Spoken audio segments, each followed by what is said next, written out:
এই মুহূর্তে শেখ হাসিনার সাথে আমাদের প্রধানমন্ত্রী শেখ হাসিনার সাথে কথা বলছি।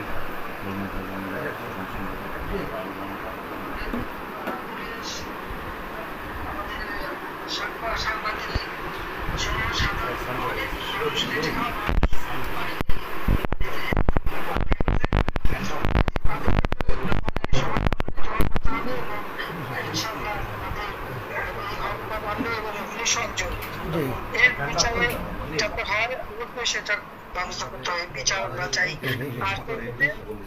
আর আমি আবার বললাম যে আমাদের আইন রক্ষাকারী সংস্থাকে সব রকম সহযোগিতা করবেন। আবার এই নাম্বারটা আমার আপনি সেভ করে রাখেন। এই নাম্বারটা আমার জাহাঙ্গীর। আচ্ছা ঠিক আছে, ঠিক আছে, আপনি ঘাবড়াইয়েন না, আমরা আছি শক্ত, আমরা শক্ত আছি না, আপনি ঘাবড়াই না, আমরা নরমই পড়ি। জয় বাংলা, জয় বাংলা। আবার আপনি আমি আর এই ইতিমধ্যে সমস্ত ঘটনার পরে যে কত মানুষ মারা গেছে, আমাদের পুলিশ মায়ের ঝুলায় রেখে দেয়, আমাদের কর্মী মায়ের হাসপাতালে চিকিৎসা করতে গেছে তাকে টাইনে এনে ঝুলায় গুলি করে মারে, পুলিশের পিঠায় পিঠায় পিঠা পিঠায় মারা, এরকম বিভৎস ঘটনা কে দেখছে? আর যতগুলি আমি দেখলাম মনে হলো পুলিশ গুলি করলে তো ছলা গুলি হতো, সেটা তো দেখা যাচ্ছে সব বুলেট এবং খুব কাছে থেকে পাওয়া। তাহলে আবার বোরকা পরে ছেলেরা বোরকা পরে বেরিয়েছে নেমেও মানে এই সমস্ত জঘন্য কাজ এখানে হচ্ছে।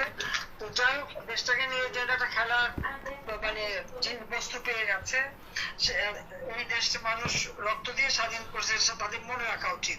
আর এত উন্নতি করছে নষ্ট নয়, সেটাও তাদের বিবেচনা করা উচিত ছিল যে তারা তো নিজেই ব্যবহার করবে।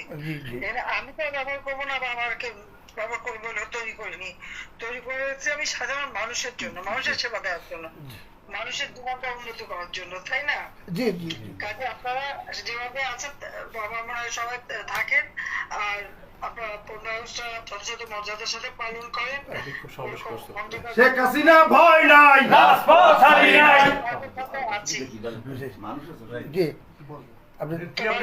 হ্যাঁ ঠিক আছে, দোয়া করে নেবা সবাই তো সামনে থেকে এখন আর আগে বছর না। জি জি জি জি আপা, ঠিক আছে, ঠিক আছে, সবাই শুভেচ্ছা দিবেন। ঠিক আছে।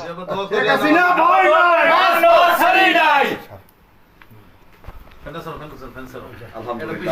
প্রিয় বরগুনাবাসী, সারা বাংলাদেশের যারা লাইভটি দেখেছেন, মাত্র আমাদের মাননীয় নেত্রীর সাথে কথা বলেছেন বরগুনা জেলা আওয়ামী লীগের সংগ্রামী বিপ্লবী সাধারণ সম্পাদক জনাব আলহাজ মোহাম্মদ জাহাঙ্গীর কবির কাকা, জনাব আলহাজ মোহাম্মদ জাহাঙ্গীর।